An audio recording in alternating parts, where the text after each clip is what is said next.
Mis amigos, volvemos a reencontrarnos como lo hacemos todos los jueves a través de Canal 10 de 12:10 a 12:20, 12:25 aproximadamente. El viernes próximo pasado, si mal no recuerdo, viernes 18 de octubre, finalizamos en la Escuelita 111 un proyecto que denominamos Uruguay Indígena, que lo comenzamos enseguida de las vacaciones de julio. Primero, segundo, tercero y cuarto año, tanto de la mañana como de la tarde. ¿Qué fue lo que vimos nosotros a lo largo del proyecto? ¿Qué fue lo que los niños dibujaron, hablaron, plantearon y también confeccionaron artefactos líticos? ¿Qué fue lo que vimos? Bueno, comenzamos fundamentalmente con la parte geológica. Porque para poder explicar el origen del hombre y el origen del hombre americano, y a su vez el origen del hombre en el Uruguay.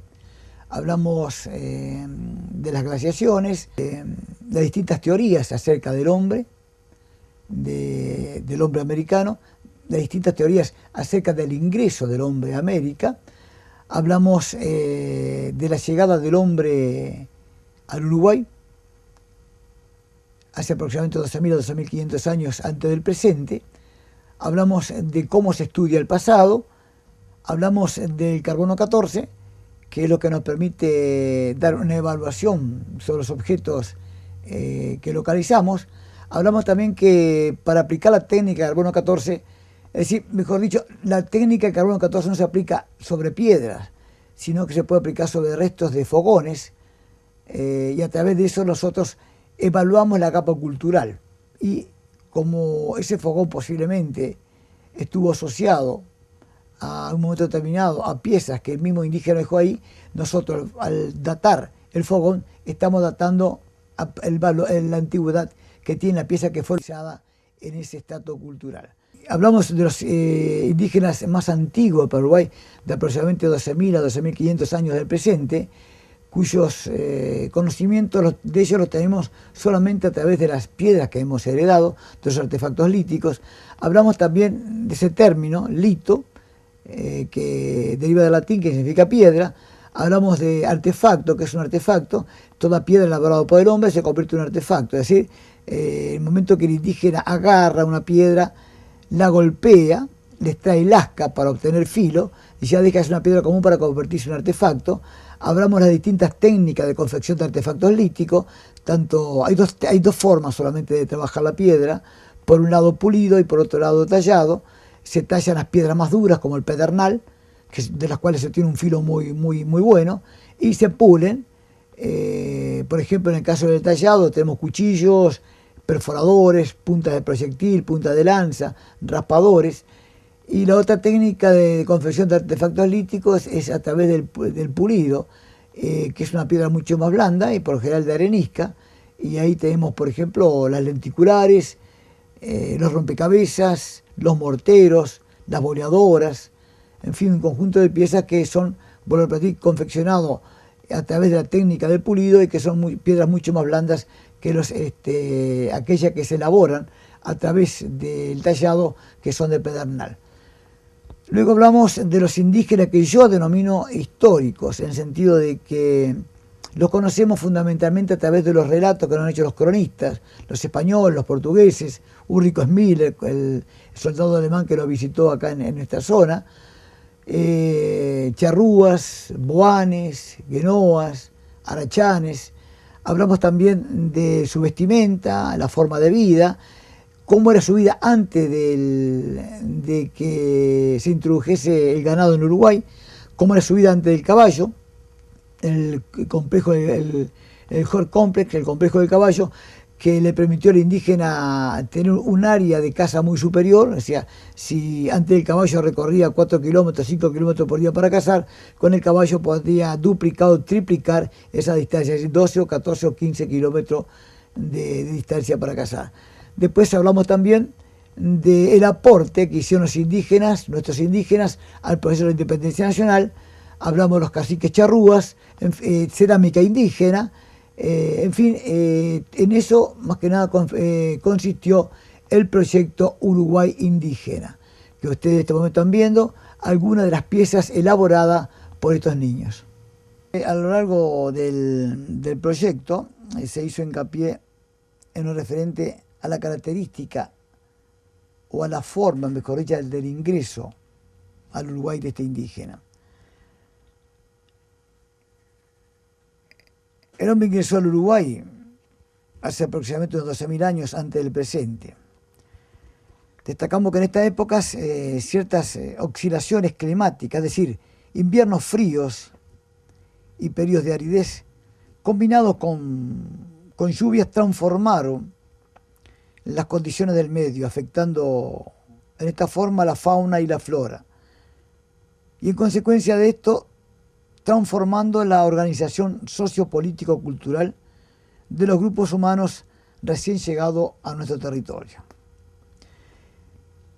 ¿En qué influyó esto? Esto influyó en la confección de esos artefactos, en los que comenzaron a especializarse, así, tanto las puntas como los raspadores, como los cuchillos, los cortadores, comenzaron a especializarse para poder enfrentar las nuevas condiciones ambientales y poder también adaptarse así a los nuevos cambios y a los nuevos modos de subsistencia. Solo la gran capacidad de adaptación y creatividad les permitió a estos indígenas, a estos que estaban ingresando a nuestro país, a lo que hoy es nuestro país, enfrentar y superar ese nuevo medio y crear nuevas y podríamos decir diversas actividades culturales que antes no se realizaban. Nuestros primitivos habitantes eran nómadas, recolectores, cazadores, que empleaban el nomadismo, y esto es importante, no como grupos humanos errantes, sin saber a dónde ir, sino como un intento de superación del medio y como un fin para obtener nuevas y diversas oportunidades, no solamente de alimentación, sino que también de protección y conocimientos productivos de otras áreas. Y también, ¿por qué no?, como elementos de prevención social, al evitar en esta forma, movilizándose, contactos con otros grupos que podrían generar actos de violencia, o por qué no, buscar con los mismos nuevas alianzas para distintos fines. Decíamos hace unos momentos atrás que de estos primeros humanos que ingresaron al Uruguay hace aproximadamente 12.000 años, antes del presente, desconocemos sus creencias, rituales, si es que los poseían, idioma, vestimentas, actividades comerciales, grados de parentescos, vínculos familiares y forma de vida. Y desconocemos también si realizaban algún tipo de cultivo y el repertorio de especies cultivadas. Y bien destacado, sabemos que no poseían un sistema de escritura. Y solo hemos heredado de ellos su cultura material consistente en una rica industria lítica.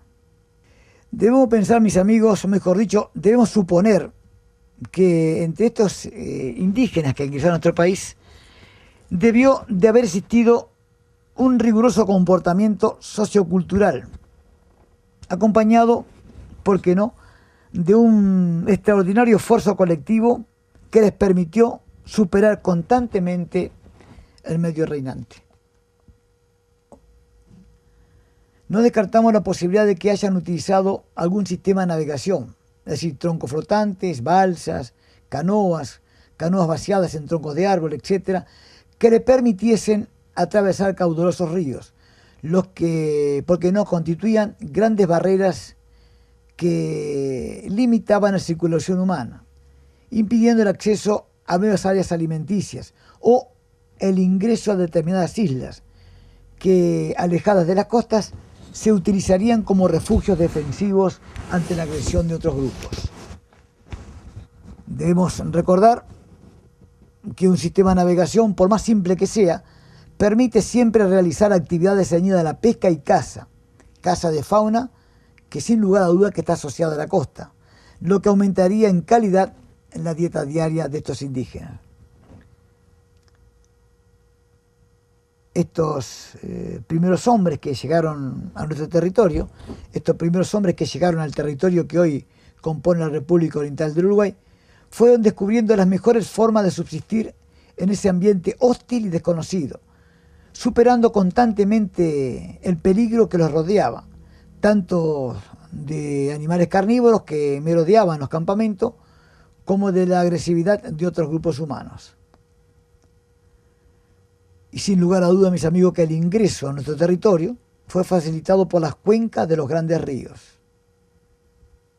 La industria lítica catalanense, otro rasgo que destacamos a nivel del proyecto Uruguay Indígena, la industria lítica catalanense, localizada por el contador Antonio Tadei, en los alrededores del arroyo Catalán Chico, departamento de Artigas, tiene una antigüedad de aproximadamente 6.000 a 8.000 años antes del presente. La industria lítica cuaraimense, localizada a lo largo del río Cuaraim, se le asigna una antigüedad aproximadamente de 4.500 años antes del presente. En esto, mis amigos, consistió el proyecto Uruguay Indígena, donde los niños no solamente aprendieron un poquito más sobre nuestro pasado, sobre el pasado de nuestros primitivos habitantes, sino que también que llegaron a realizar, a confeccionar artefactos líticos como puntas de proyectiles y puntas de flecha, boleadoras, cerámica, rompecabezas, morteros y una cantidad de artefactos similares a los que confeccionaron nuestros primitivos habitantes para enfrentar su día a día. El próximo jueves, mis amigos, vamos a comenzar con un tema interesantísimo que hemos estado estudiando a lo largo de mucho tiempo y que es poco conocido, aunque a lo largo de algunos años varios investigadores nos han hablado de ese tema, y son las campañas navales artiguistas, los corsarios de Artigas. Vamos a traer los nombres de los barcos, de los capitanes y fundamentalmente de quienes fueron o que realmente apoyaron la campaña corsario artiguista desde el año 1815 hasta el año 1821.